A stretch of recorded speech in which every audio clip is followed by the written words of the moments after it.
When Claire told me she was going on a girls' trip, I didn't think much of it. She and her 2 college friends had been planning it for weeks.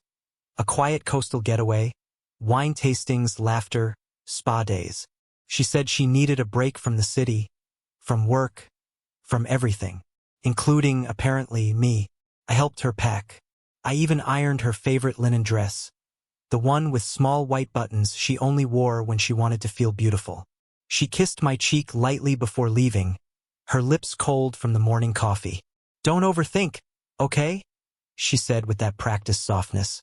"Just relax while I'm gone." But by the time she landed, something already felt off. Her messages grew shorter, her replies delayed. Then, late that night, when I tried to send her a quick, "good night," the text didn't deliver. I opened her profile. My stomach dropped. She'd blocked me. No explanation. No argument before she left. Just silence. At first, I tried to rationalize it. Maybe bad reception. Maybe an accident. Maybe she was just trying to disconnect. But the longer I stared at that blank message bubble, the more my mind started connecting its own dots. By morning, my hands were trembling. I wasn't angry, not yet. Just hollow. The kind of hollow that hums beneath your ribs. Then I remembered her friend, Olivia, the one she was traveling with. I'd met her a few times. Polite, friendly, always smiling a little too long when she looked at me. So I texted her. "Hey Olivia, can you tell Claire to call me when she gets a minute? My messages aren't going through." No reply for 15 minutes. Then 20. Then 30. When the notification finally popped up, my pulse actually spiked. "She's busy right now," Olivia wrote. "But maybe I can pass a few words if it's important." Something in that message burned through the quiet. I typed carefully. "Just tell her I love her, and that I hope she's okay." 5 dots appeared, then disappeared, then came back again. "She heard you," Olivia finally replied. She smiled. That should have been comforting. But it wasn't. Something about the timing, the delay, felt wrong. The air in my apartment thickened, and I found myself pacing in slow circles, trying to untangle the tension that had crept into my chest. A few minutes later, Olivia sent another message. "You sure you just wanted me to tell her that?" I frowned at my screen. "What do you mean?" "Just asking," she replied. "Because she doesn't seem to care much. She's laughing a lot tonight." It was late where they were. Past midnight. I checked her social feed, nothing. Claire hadn't posted anything since she left. But Olivia's story was up. Dim lights, music, clinking glasses, voices in the background. And then, for half a second, the camera turned toward the table. There she was, Claire, her hair loose, her hand on someone's shoulder. Someone who definitely wasn't Olivia. My throat tightened. I replayed the clip 5 times. Zooming in each time like that would somehow change what I saw. I didn't text Olivia again that night. Instead, I sat there, in the glow of my phone, feeling every heartbeat echo like static. Morning came. I hadn't slept. My head pounded, but I knew what I needed to do. I sent Olivia one last message. "Tell her I said thank you for making everything so clear." There was no reply for a while. Then, finally, "She saw it," Olivia wrote. "And she's not laughing anymore." Something told me that wasn't the end. The next 2 days dragged like wet cloth. Every sound, every silence, carried her name. I tried to drown it all out with work, but the numbers blurred on the screen, turning into fragments of her laughter. Then, on the 3rd night, I got a message. Not from Claire. From Olivia. "Can we talk?" It was 11:27 p.m. I hesitated, staring at the screen, wondering what she wanted.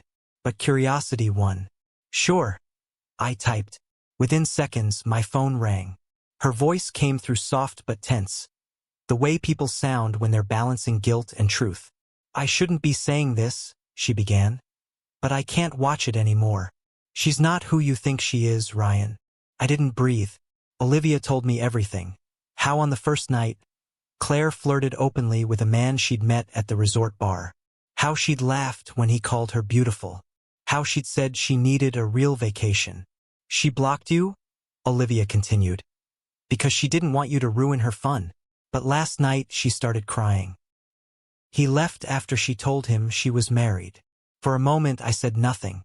I could hear the waves behind Olivia, wind cutting through the line. She regrets it, she added softly. But I thought you should know. When the call ended, I sat still for a long time, feeling something unfamiliar. Not anger, not grief, but a kind of quiet clarity. The next morning, I sent Claire one text. I know everything. Come home when you're ready to face it. She unblocked me within the hour. No message, no apology, just the small green light that said she'd read it. She came back 3 days later.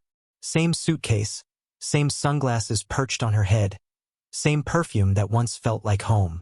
Only this time, the silence between us wasn't comfort. It was evidence. She tried to smile. You look tired.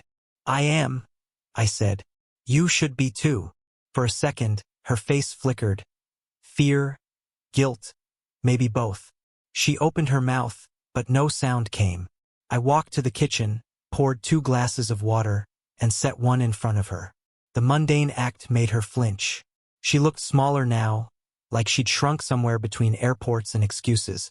I know about the guy, I said finally, and about Olivia. She told me. Her eyes widened. She had no right. She had every right. I cut in. You blocked me, Claire. You made your choice. Tears came, quick and quiet. It wasn't what you think. I felt invisible, Ryan. You've been distant for months. There it was, the confession disguised as justification.